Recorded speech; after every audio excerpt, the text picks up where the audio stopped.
Politics is a very interesting game. Yesterday, President Uhuru Kenyatta held a 3-hour meeting with his deputy William Samoei Ruto at State House in Nairobi. And after that meeting, the BBI Secretariat announced the postponement of the official launch of signature collection, which was supposed to be presided over by President Uhuru Kenyatta and Raila Odinga. And that meeting between the president and his deputy has actually caused a huge political storm in this country. And I've been asking myself, why should a meeting between the deputy president and the president cause a huge political storm in this country?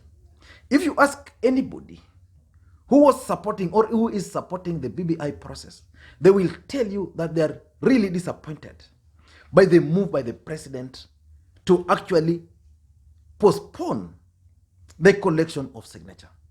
And if you ask anybody who was opposed to this process, they will tell you that they are very happy. In fact, they are actually celebrating that reggae has been stopped.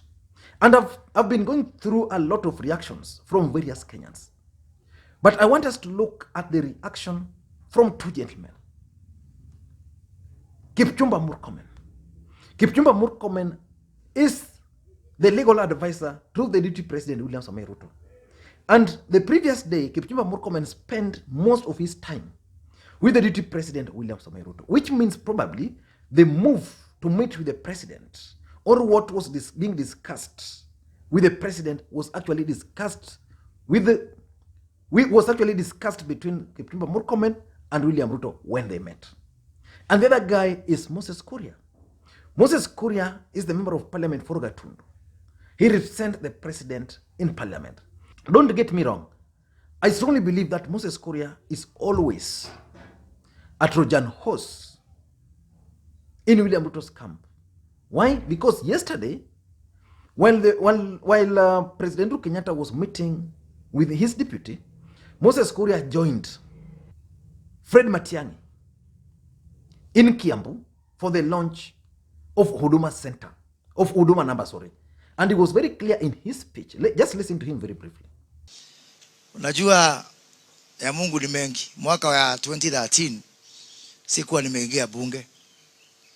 Baada ya serikali ya Jubilee kuingia, Rais Uhuru Kenyatta kuchukua mamlaka, Waziri Matiang'i alikuwa waziri wa ICT.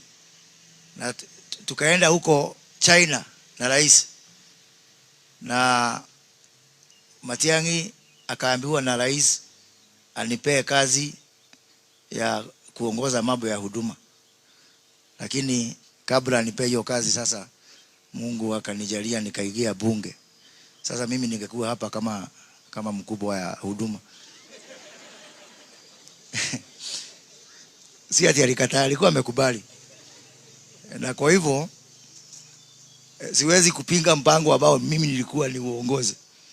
Na sababu nilikuwa niongoze huu mpango, watu wengi sana walikuwa na resist.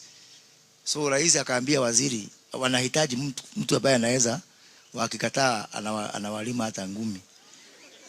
But this is a man who has always refused to attend presidential functions. Now let's just go through Moses Kuria's reaction to the meeting yesterday first, then we go to Kipchumba Murkomen. Moses Kuria is saying it is ironic and quite unfortunate that only 1 out of 42 Kenyan communities is excited about the Building Bridges initiative. So basically from that alone, Moses Kuria is profiling the Luos. And you know why he's doing this? He's doing this because the last time President Uhuru Kenyatta and Raila Odinga came to Nyanza, to Kisumu to be precise, the reception was euphoric and shocked them. So basically what Moses Kuria is trying to tell Kenyans here is that in the last election, where only Kikuyus and Kalenjins voted for Jubilee, that the rest of Raila Odinga supporters have left him. So basically Moses Kuria is trying to profile the Luos. Raila Odinga, in my view, and I want to be honest, is the only politician in this country who has enjoyed massive support across the country. You go even to Moses Kuria's constituency today, you will find someone who is a staunch follower. In fact, I've always insisted that Raila Odinga is the only politician in this country who has followers. The rest have what we call supporters. So Moses Kuria is trying to profile the Luos. Let me just continue with what he's saying. So he's continuing. Let me just read it. I believe the intended objective of the BBI is to unite all Kenyans, which is true. Anybody who followed the handshake politics between President Uhuru Kenyatta and Raila Odinga will agree that Uhuru Kenyatta was keen on achieving unity for the country. And the president has consistently maintained that one of his key legacy would be to leave the country united. But because of politics, people like Moses Kuria and other allies of the deputy president saw that the president and Raila Odinga were engaging in politics. So they thwarted any attempt to unite the country. So they incited the Kikuyus, they incited the Kalenjins. And because President Uhuru Kenyatta's strength was in central Kenya, or the larger Mount Kenya region, now it's the reason why he's talking of unity. So has that unity been achieved after the handshake? Let's continue with what he's saying. Bravados, hubris, and brinkmanship will not help. Again, Moses Kuria is talking of what they were doing. The BBI process has been with us for the last 2 good years. 2 good years. You witnessed Moses Kuria being kicked out of a BBI meeting in Kitui when he was trying to cause the drama. Why was he being kicked out? Because his objective was to disrupt that process. They've been bragging how they were going to stop reggae. They've been bragging how they have the numbers. But at all those stages, President Uhuru Kenyatta managed to tempt them. In parliament, when they were bragging of numbers, the president changed the leadership. They did nothing.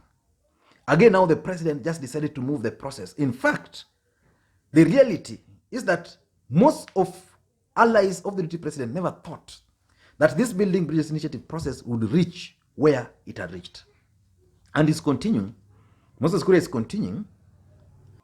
Consensus building and resolution of contentious issues, especially the politicization of IBC, is key and will see all Kenyans supporting the process and thus an uncontested referendum. The deputy president and his allies have been calling for an uncontested referendum. There's nothing like a win-win situation in a referendum. Moses Kuria, and I listened to him in Gatundu, is advocating for an independent electoral commission. On my part, I don't want that to happen because it has failed us twice.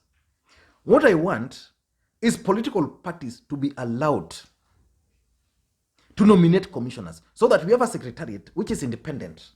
You have the CEO and the people managing the secretariat independent, but the commissioners are appointed by political parties, like it happened during the IPPG. That's what I'm advocating for, so that in the next election, we are going to an election when we have, say we have 8 commissioners.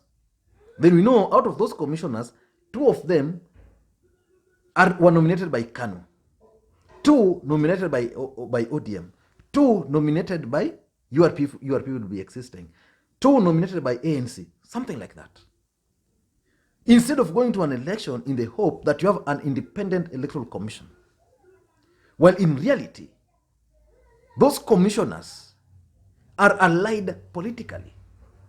We don't want a situation where next time someone like Davis Chirchir goes into a IBC offices and you accuse him. If he goes there, let him go there as a commissioner of Jubilee. If Nthaka will go there, let Nthaka go there. We don't want a situation where, like in the last time, Oswago was claiming that he was being victimized for being a Luo.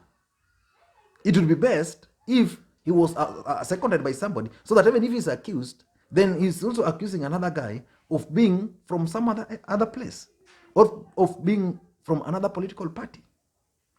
And Moses Kuria is saying, I am elated that the president and his deputy are on the same page on this. I pray that my good friend Raila Odinga will embrace dialogue and consensus so we finish this journey as a united nation. So if you read between the line, what Moses Kuria is trying to suggest is very funny. Very funny indeed. Because the fact of the matter is that the BBI process is a product of the handshake. Have they been supporting the handshake? My answer is no. Maybe, I don't know, but I think they've never supported the handshake. So the handshake is giving birth to the Building Bridges initiative. Now, it's talking of Raila Odinga joining. Well, it is them who are actually supposed to come and join, because it's them who have been opposed to this process. That's simple. So their strategy is very clear, and I'm going to summarize that's their strategy. Now let us go to Kipchumba Murkomen. Let me just go to what Kipchumba Murkomen is trying to say here. Now, and I want you to listen to what Kipchumba Murkomen is saying, because it's almost the same with what Moses Kuria is saying. Kipchumba Murkomen is saying, I congratulate President Kenyatta for, against all odds, pressure postponing the BBI signature launch to provide room for consensus. It's also talking of against pressure. I've always believed, and I want to maintain here, that the Building Bridges initiative process is going to go full circle. Why? Because I strongly believe it's the process. I believe the process is President Uhuru Kenyatta's process. If today President Uhuru Kenyatta is going to let the Building Bridges initiative process to fail, then definitely that will remain as one of his legacy, as a president who tried to change the constitution of the Republic of Kenya and failed. BBI, President Uhuru Kenyatta will ensure will go through. So there's no pressure. If the president is bending to pressure, is bending to pressure just for political reasons. But he's saying, this is the president I knew. Let's now have meaningful engagement for win-win results. We only have one Kenya. Let's listen to all voices. There is nothing like win-win in a referendum. Basically, and I maintain this, basically what the deputy president and his allies are doing is that they wanted to oppose this thing. But they can't oppose it, because they know that opposing Raila Odinga and Uhuru Kenyatta is not going to be easy. So now they want to support it. How do they support it? They must find a way of coming. Let me just show you another tweet by Kipchumba Murkomen. I saw another tweet. So he's saying, so it's not enough that you are forcing BBI referendum on Kenyans. Now you are forcing on them the no leader. Basically, he's talking of William Ruto being forced to oppose, just to ensure that you get a money-making contest. I don't know how a referendum can turn out to be a money-making contest, because even the deputy president has maintained that. Maybe that's their brand of politics. How about Ruto, DP Ruto, leading a yes together with you and leave the no leadership to me and Ledama? So if the no was to be left to Murkomen and Ledama, then will it not be, again, a money-minting contest? So basically, the strategy of the deputy president allies are two. But before I get into those two strategies, let me just make something very clear. I've observed Uhuru Kenyatta, Raila Odinga, and William Ruto. Uhuru Kenyatta is keen on building a consensus. He wants everybody to support the project, the process, not to change the document. Uhuru is not keen on this document being changed, but Uhuru Kenyatta wants everybody to support it.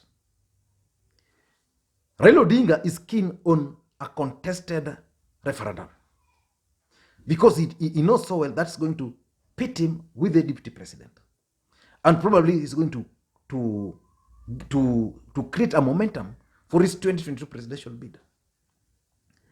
And William Ruto is not keen on this process. He doesn't want to say no, he doesn't want to say yes. He wants to oppose, but he wants to support.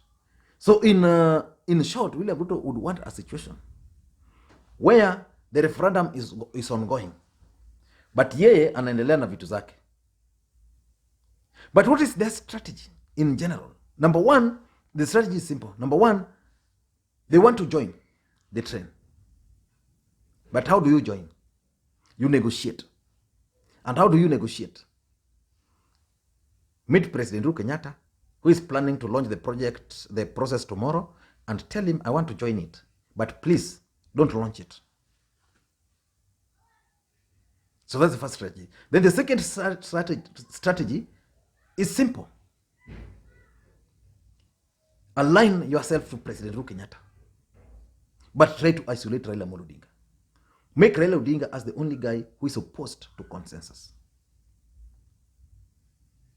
That's the strategy. I don't know what you think, but it's going to be very interesting politics moving forward.